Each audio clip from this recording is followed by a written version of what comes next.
Hi, you guys. Welcome back to my channel. My name is Alexis Lee Trevino, and if you are new here, I create faith-based content along with fashion, vlogs, fitness, lifestyle, all that kind of stuff. And I'm so happy that you guys are here because I truly believe there's a reason why you clicked on today's video. There's a reason why it ended up in your timeline. Just to give you a little bit more context, and maybe one of you guys can relate to this, and not necessarily what I'm about to say, but something along the lines of that. So last week I was at Bible study, and in the car after Bible study, I was in the car with Tim, my boyfriend, and I was like, Tim, I have been struggling with anger. I have been so easily irritated. I've been, any little inconvenience in my life, I feel like I'm the type of person that will look at the cup half empty rather than half full. And I will be the first to say that I want to be transparent. I want to be honest. I want to be vulnerable because this is a place where it's this is also what I'm struggling with. And so if this can relate to you or help you out in any way, then I hope this brings you comfort, because just because I make these faith-based videos does not mean that I have everything figured out, does not mean that I have no worries in my life. It means that I wake up with butterflies and sunshine and rainbows every day. And that's just so far from the truth. Yeah, I was telling him, I was like, hey, I've been really struggling with this, and I've been praying to God to take this away from me. I've been waking up every single day, and I was like, God, let today be a really good day, don't let any inconvenience take that away from me. Block the enemy from my brain, block the enemy from my mind, all that stuff, right? And while I was telling him, and I was explaining to him what I was saying to God and how I was praying, and I would literally pray and say, Lord, take this from me, right? And and Tim is like, Alexis, this reminds me of the thorn in Paul's flesh, where he pled to the Lord 3 times, and he was like, Lord, take this from me, right? So I was doing some digging around the story because I was really intrigued. I was like, okay, maybe there's a reason why God placed this on my heart, and maybe there's a reason why I wanted to share this with all of you today. 2 Corinthians 12:6-10, it reads, therefore, in order to keep me from becoming conceited, I was given a thorn in my flesh, a messenger of Satan to torment me. 3 times I pleaded with the Lord to take it away from me, but he said to me, my grace is sufficient for you, for my power is made perfect in weakness. Therefore, I will boast all more gladly about my weaknesses, so that Christ's power may rest on me. That is why, for Christ's sake, I delight in weaknesses, insults, in hardships, in persecutions, in difficulties. For when I am weak, then I am strong. It's essentially God is like, I'm not going to take this away from you. I'm not going to take this thorn from you. And the thorn, there's so many different interpretations of the thorn. People say that it's illness. People say that it was someone that was tormenting Paul. People say all these types of things, which I don't really think that's the main point of this. In the Bible, it says it is a messenger of Satan, or messenger from Satan, something like that. But I don't want to spend too much time on that, just because if you want to look up what the thorn is, then there are a ton of different resources, I guess, with different interpretations. But what it says in the Bible is a messenger from Satan. And so that's not what I want to focus on. What I want to focus on is God's response to that. And the reason why God didn't take the thorn away from Paul, in essence, I feel like God was saying, you consciously need to beat this. And I'm not just going to take it away from you, because if I take this away from you, how would that show my power, right? And then he later responds is, my grace is sufficient for you, for my power is made perfect in weakness. Is the very confession of weakness generates strength to endure. And so the thorn drove Paul to acknowledge his weakness. I'm not trying to say that my anger is in relation to Paul's thorn, but what I'm saying is Paul had a weakness, and just like many of you, we have weaknesses, right? And God doesn't take those away from us, because if he were to, that would mean that we are not dependent on God, right?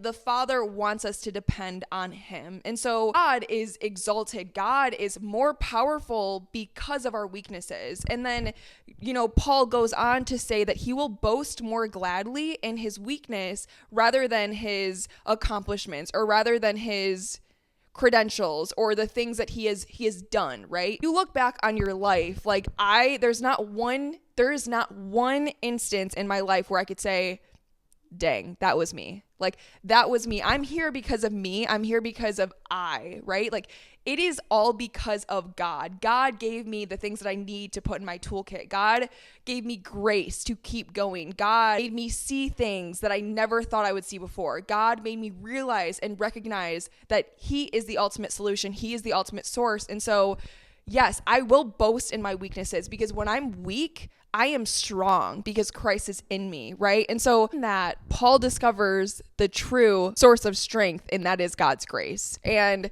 I say all this very lightly, you guys, like, please take this with a grain of salt. I'm not saying that my anger is a perfect match to the thorn, or okay, I'm relating my situation to what Paul was experiencing. Like, Paul underwent persecution.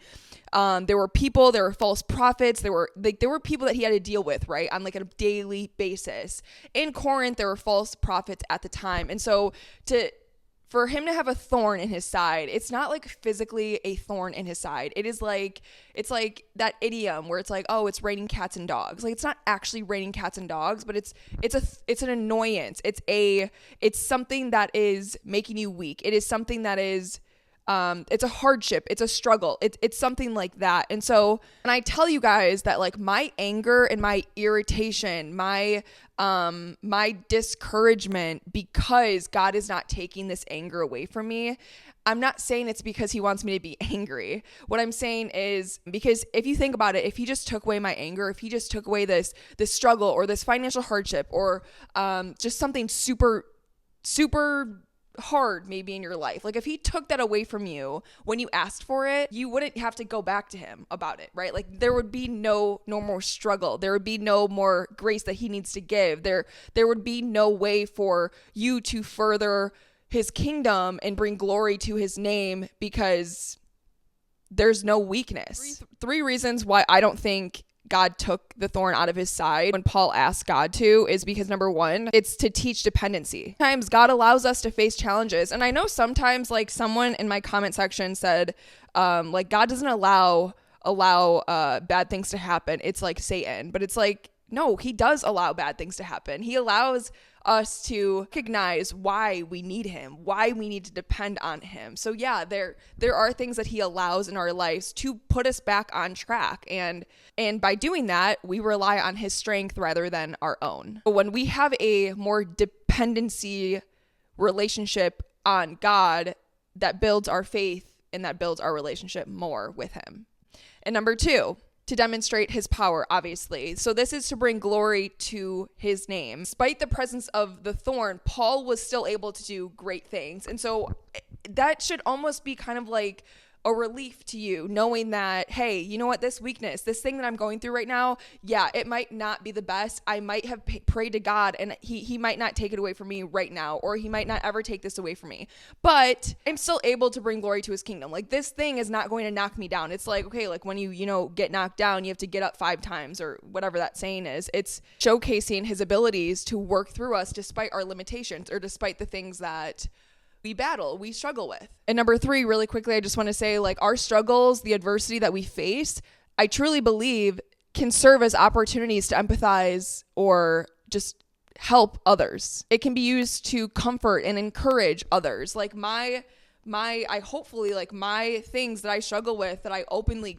talk to you guys about, like, I hope you could find comfort in that. And, the way that I am, trying to overcome it, or the way that it's working for me may work for you. And I want to be able to share with you guys God's goodness. I want to be able to share with you guys the trials, the adversity, the times where it's like, I feel really, really down, but it's also the joy of believing in Christ, because I know that once I surrender at his feet, like once I surrender, and it's not based on my understanding, it's not based on what I can do, it's like a sense of relief literally lifts off my shoulders, because I know that his grace is sufficient. His power is made perfect in weakness. So yeah. So that is all I have for you today. This is supposed to be a short video and it ended up being a little bit longer than I anticipated. But yeah, that's kind of one thing I want to talk to you guys about. I know it wasn't perfect. I know it wasn't a exact correlation to one another, but I do want to just say, like, if there is a weakness, if there's a difficulty, if there's struggles that you are encountering, like, God is using that to ultimately further his kingdom. And so it's relying on God. It's not necessarily saying, hey, take this away from me because I don't want it. Like, I'm not saying that it's bad to pray that, because I do pray that. And I do say, like, Lord, if this is your will, then let it be done. If this is according to your will, then, you know, again, let this be done. But your weakness right now, your struggle, your difficulty may be a blessing to others and you don't even realize it. Okay. So Paul was able to continue his ministry. Paul was able to impact many. And so don't think that this thing that you identify as, or this thing that is so hard to beat, that it's weighing you down, or you're not able to, you know, get past it or get through it. And so, yeah, I hope that this video helped you in any way. By all means, please subscribe, like this video, and comment down below, and I will see you guys in my next one.